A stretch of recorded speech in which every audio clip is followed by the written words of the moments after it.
Layer skin hair and laser clinic లో latest టెక్నాలజీతో laser hair removal, anti ageing and hair fall issues కి advance treatments అన్ని ఇక cost గురించి వరి అవ్వాల్సిన అవసరం లేకుండా అందిస్తున్నారు. ఇంకా మీ కాన్ఫిడెన్స్ ని తిరిగి తెచ్చుకోండి. Get your free consultation now. Telugu వారి నంబర్ 1 చాయిస్ తెలుగు మ్యాట్రిమోనీ.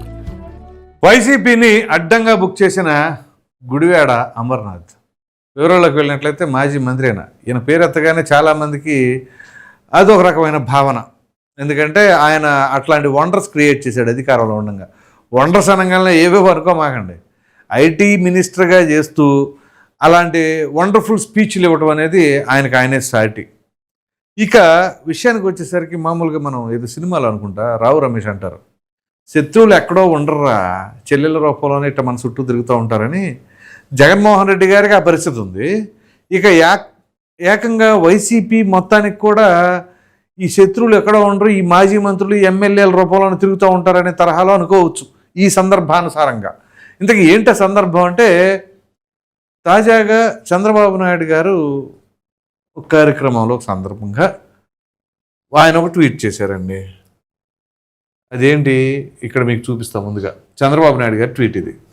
మాట ఇచ్చాం, మార్పు తెచ్చాం, ప్రజలు ఇచ్చిన అధికారంతో ప్రతి రంగంలో ప్రతి ప్రాంతంలో మార్పు తెచ్చి చూపిస్తున్నాం.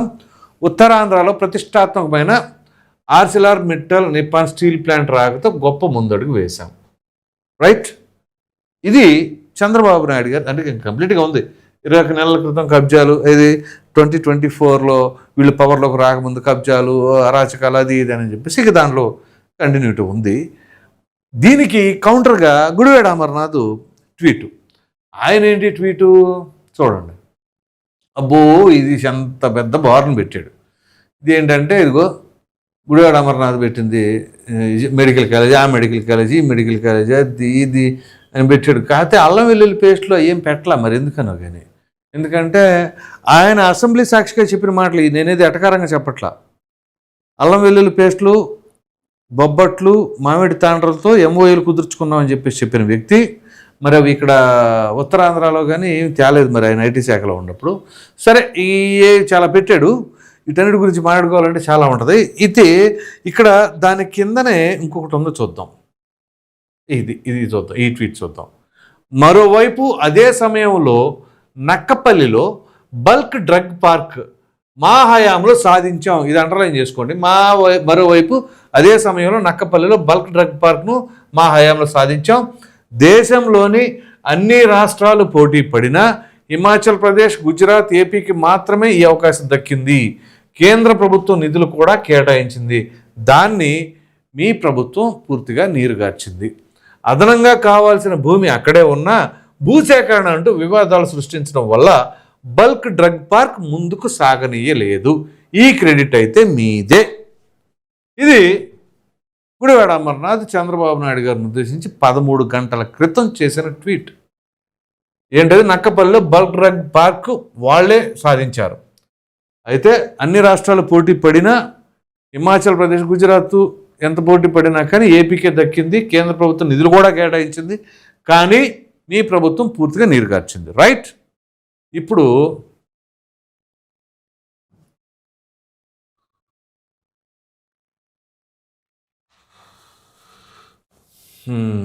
చెప్తా.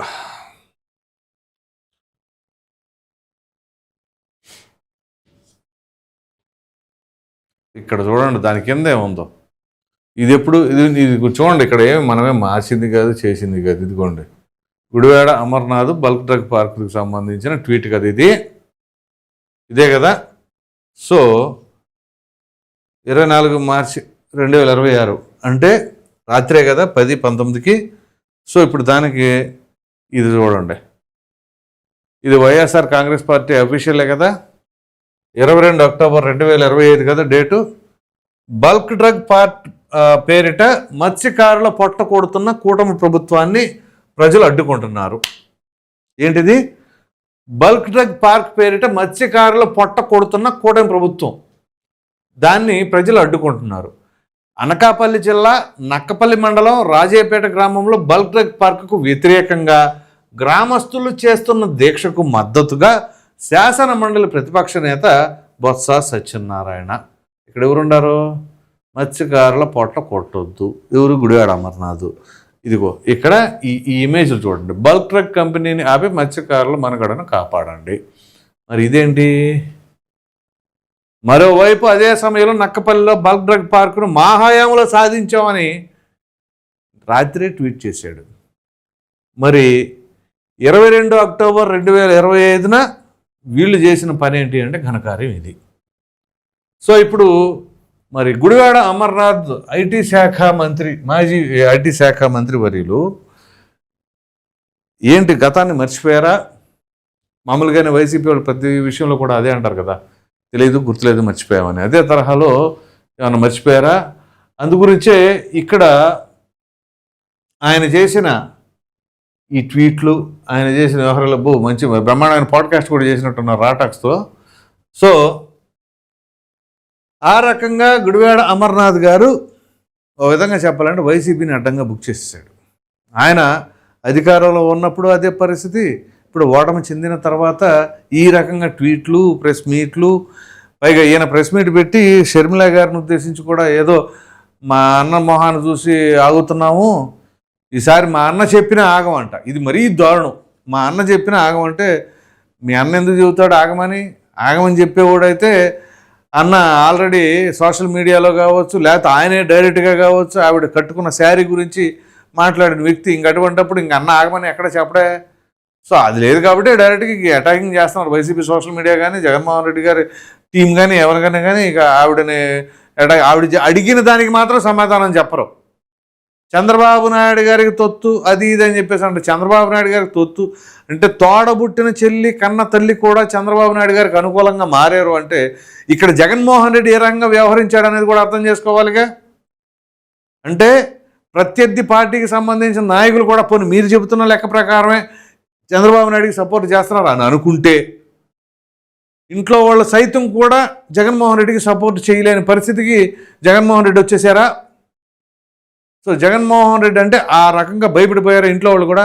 వామ్మో ఎంత సొంతోడైనా కానీ మనం సపోర్ట్ చేయలేము, ప్రత్యర్థి పార్టీ వాళ్ళకైనా మద్దతు తెలపొచ్చు అనే దాని ఉద్దేశం ప్రకారం మీరు మాట్లాడుతున్నారు అనుకోవాలా. సో ఇక్కడ వైసీపీ వాళ్ళు తీసుకుంటున్న స్టాండు రోజు రోజుకి ఒక్కొక్క రకంగా ఉంటుంది అనే దానికి ప్రత్యేక నిదర్శనం ఇదే. ఈ నక్కపల్లి బల్క్ డ్రగ్ పేరిట ఎవరేం చేశారు అంటే మేమే పెట్టాం, మేమే సాధించామంటారు. ఆ తర్వాత కూడా ప్రభుత్వం వచ్చిన తర్వాత మోసం చేస్తుందంటారు. ఆ బల్క్ డ్రగ్ పెడతాం వల్ల అసలు మత్స్యకారులు పొట్ట కొడతాం అని చెప్పేసి అంటాం. మరి మేమే సాధించామని చెప్పేసి అక్కడ పెడతాం. ఏది నిజం? సో అది ఏ విషయంలోనే సరే మీరు ఏదైనా తీసుకోండి. వైఎస్ వివేకానంద రెడ్డి గారి హత్యకి సంబంధించిన ఎపిసోడ్ దగ్గర నుంచి కూడా ఏది క్లారిటీ ఉండదు. గుండెపోటు అన్నారు, వడలపోటు అంటారు, రక్తపోంతలు అన్నారు, నారస రక్త చరిత్ర అన్నారు. అలాగే ఇప్పుడు ఇది మేము తెచ్చాం, మీరు తీసుకున్నారు, మీరు చేయలేదు, మేము తీసుకొచ్చాం అని మళ్ళీ ఇప్పుడు చెప్పుకునే ప్రయత్నం. సో ఈ రకంగా ఎక్కడికక్కడ వీళ్ళు దొరికిపోతున్నారు. ప్రాబ్లం అదే. ఏదో అంటారు కదా జులాయి సినిమాలు అనుకుంటా, బ్రహ్మానందం దొంగతనం చేయటం ఆయన స్పెషాలిటీ ఏంటంటే దొంగతనం చేయటం వెంటనే దొరికిపోవటం. అలాగే వీళ్ళు మాట్లాడే మాటలు వెంటనే దొరికిపోతూ ఉన్నారు. మరి ఇన్ని కంపెనీల గురించి చెప్పారు కానీ ఆయన ఐటీ శాఖకు సంబంధించి అప్పుడు బొబ్బట్లు, మామిడి తండ్రలు మాత్రం రాలా. అల్లం వెల్లుల్లి పేస్టు, అదే అధ్యక్ష జింజర్ గార్లిక్ పేస్టు, పలావ్ ఆకులు ఇవి చెప్పుకొచ్చారు కదా. సో అలా ఉంటుంది పరిస్థితి. దానివల్ల ఆయన ఐటీ శాఖ మంత్రి అనే దానికంటే కూడా విపరీతంగా ట్రోల్కి గురయ్యాడు పాపం. అఫ్కోర్స్ ఫ్యామిలీ లెగసీ కానీ అదంతా మంచి ఫ్యామిలీయే, కానీ పాపం ఆయన ఎందుకు మాట్లాడాడేమో తెలియదు కానీ అప్పటి నుంచి మాత్రం విపరీతంగా ట్రోల్స్కి గురయ్యాడు. చివరికి మొన్న ఎన్నికల్లో ఓటమి చెందిన తర్వాత కొంతకాలం ఆగాడు, మరలా స్టార్ట్ చేశాడు. ఇంకా విచిత్రం ఏంటి చెప్పమంటారా? గుడివాడ అమర్నాథ్ దగ్గర ఉన్న ట్రాక్ రికార్డ్ ఆంధ్రప్రదేశ్లో ఉన్నటువంటి 175 నియోజకవర్గాలలో అత్యంత దారుణమైన తేడాతో ఓడిపోయిన మొదటి నియోజకవర్గం గుడివాడ అమర్నాథే. ఓడిపోయిన అభ్యర్థి గాజువాక నియోజకవర్గం. అదే గాజువాకలో సుమారుగా 97,000 ఓట్ల తేడాతో 97,000 పైమాటానికి పల్లా శ్రీనివాసరావు పైన ఓడిపోయాడు ఆయన. అదే టాప్ హైయెస్ట్ మెజారిటీ స్టేట్లో గుడివాడ అమర్నాథ్ పైనే. అది ఆయన ట్రాక్ రికార్డు.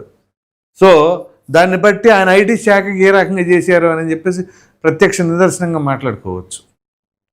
సో ఆ రకంగా మన ఐటీ శాఖ మంత్రివర్యులు, మాజీ ఐటీ శాఖ మంత్రివర్యులు చేసిన ట్వీటు బూమ్రాంగ్ అయ్యి వైసీపీని బుక్ చేసింది అని చెప్పేసి అయితే మాత్రం భావించాలి.